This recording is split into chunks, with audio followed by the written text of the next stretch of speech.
Hello दोस्तों, मैं विपिन कुमार सिंह आपके अपने यूट्यूब चैनल इजी लर्न पे आपका स्वागत करता हूं। आज हमने कुछ महत्वपूर्ण प्रश्नों को लिया है जो जीडी, एमटीएस और रेलवे के एग्ज़ामों के लिए अति महत्वपूर्ण है। तो आइए बिना किसी देरी के शुरू करते हैं। तो आज का हमारा पहला प्रश्न है, प्राचीन भूगोल के जनक कौन है? प्राचीन भूगोल के जनक कौन है? इसका सही आंसर है हिकेटियस।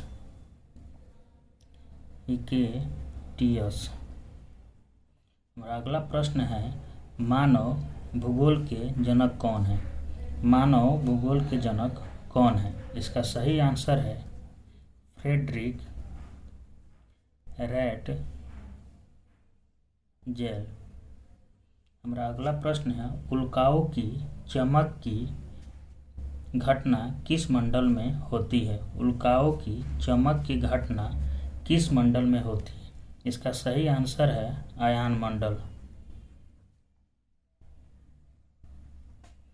हमारा अगला प्रश्न है, मायोरी आदिवासी कहाँ पाई जाती है?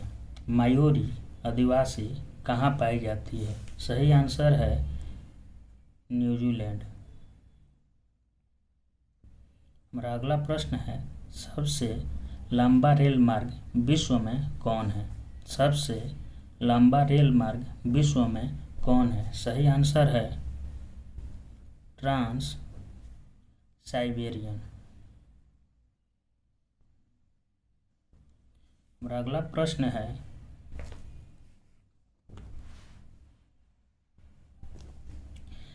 एस्किमो के बर्फ का मकान क्या कहलाता है? एस्किमो के बर्फ का मकान क्या कहलाता है?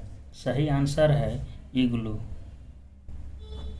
अगला प्रश्न है, नीलगिरी पर्वत किस तरह के पर्वत का उदाहरण है? नीलगिरी पर्वत किस तरह के पर्वत का उदाहरण है? सही आंसर है ब्रंसोत पर्वत। ब्रंसोत पर्वत। अगला प्रश्न है, अरावली पर्वत किस तरह के पर्वत का उदाहरण है? अरावली पर्वत किस तरह के पर्वत का उदाहरण है? सही आंसर है अवशिष्ट पर्वत।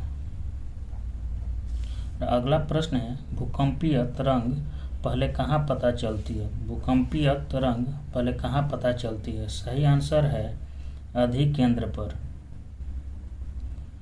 अधिकेंद्र पर। हमारा अगला प्रश्न है, गल्फ स्ट्रीम कैसी जलधारा है? गल्फ स्ट्रीम कैसी जलधारा है? सही आंसर है गर्म जलधारा है।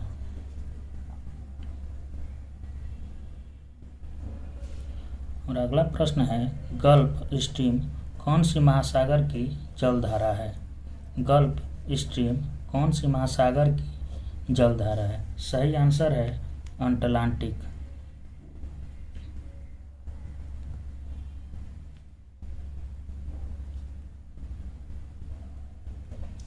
अगला प्रश्न है, लेब्राडोर कौन सी महासागर की जलधारा है? लेब्राडोर कौन सी महासागर की जलधारा है? सही आंसर है अटलांटिक महासागर।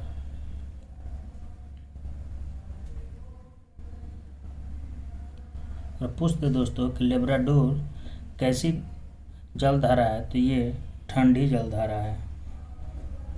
लेब्राडोर एक ठंडी जलधारा है। लेब्राडोर एक ठंडी जलधारा है। अंगूर का उत्पादन क्या कहलाता है? अंगूर का उत्पादन क्या कहलाता है? अंगूर का उत्पादन विटीकल्चर कहते हैं।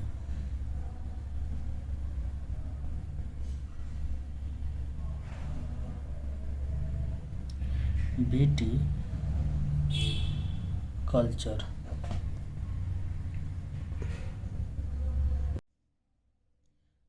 अगला प्रश्न है, मछली पालन किससे संबंधित है? मछली पालन किससे संबंधित है? सही आंसर है पीसी कल्चर।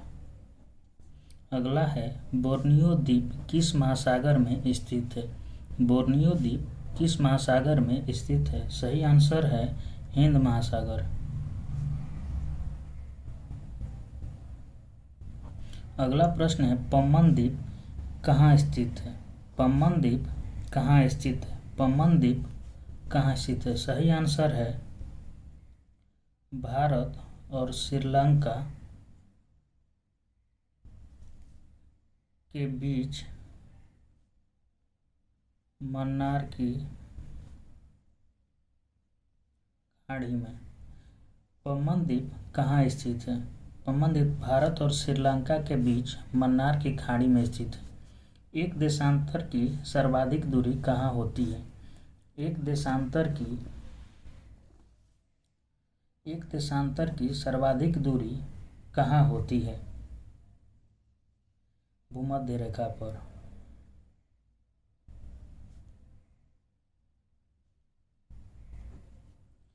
पश्चिमी तथा पूर्वी घाट श्रेणी कहाँ स्थित है?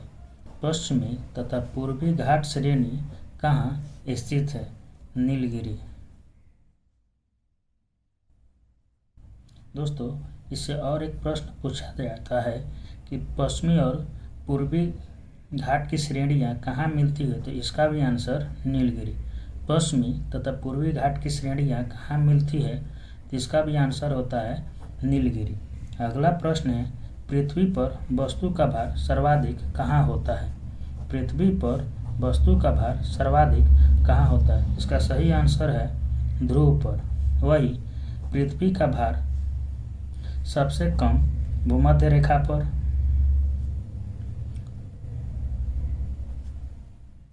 भूमध्य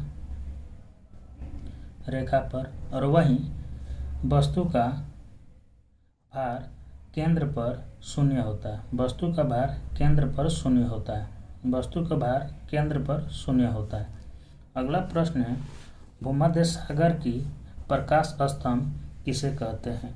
भूमध्य सागर की प्रकाश स्तंभ किसे कहते हैं? सही आंसर है स्ट्रोम्बोली ज्वालामुखी। स्ट्रोम्बोली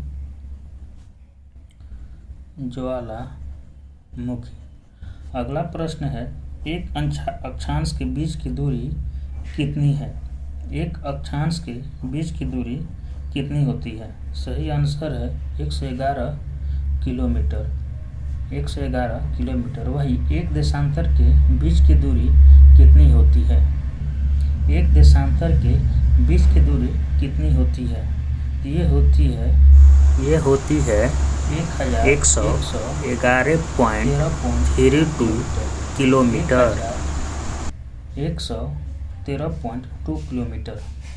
अंतर्राष्ट्रीय तिथि रेखा किसे कहते हैं? अंतर्राष्ट्रीय तिथि रेखा किसे कहते हैं? इसका सही आंसर है 180 डिग्री देशांतर।